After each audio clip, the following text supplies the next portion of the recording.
ሰላም ቤተሰቦች ዛሬ ደግሞ አፓርትመንት ነው ይዤላችሁ የመጣው አያት 49 አፓርትመንት ይዤላችሁ መጥቻለሁ። ዛሬ እስከ መጨረሻ ድረስ ቪዲዮውን እዩት። በጣም ቆንጆ ነው። ሁሴን ሪል ስቴት ባለ 3 መኝታ ይዤላችሁ መጥቶ ሳሎኑ እንደምታዩት እንደዚህ ሰፊ ነው። ኪችኑን ደግሞ ወደ ውስጥ እንሂድና እስኪ እንይ። ይሄ እንደምታዩት በዚህ ትገባላችሁ። ይሄ አንዱ መኝታ ነው። አንዱ መኝታ ቤት እንደዚህ ይመስላል። ይሄን ይመስላል። በጣም ቆንጆ ነው። ሁለተኛው መኝታ ቤት ደግሞ ይሄን ይመስላል። እንደምታዩት በጣም ምርጥ አድርጎ የተሰራ ነው። ቁም ሳጥን የተገጠመለት።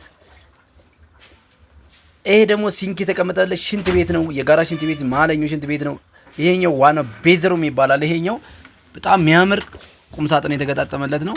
የራሱ ሽንት ቤት አለው። የራሱ መታጠቢያ ያለው ሸኖ ቤት አለው። ክብራ እንደምታዩት በጣም ቤቱ ጽድት ያለ ቤት ነው። ሶስተኛው መኝታ ቤት ይሄን ይመስላል። ሶስተኛው መኝታ ቤት በቁም ሳጥን በደንብ ብድ ብሎ የተሰራ ነው። እንደምታዩት በጣም ቆንጆ ሳይት ላይ ነው ያለ። ሳይቱ በጣም ምርጥ ሳይት ነው። ሶስተኛ ላይ ደረጃ ላይ ነው የሚገኘው። በ0977 160000 ካሬው 117 ካሬ ብቻ ነው። ብቻ አልኳት አሳነሽ አይደል? 117 ካሬ በጣም የተንጣለለ ነው።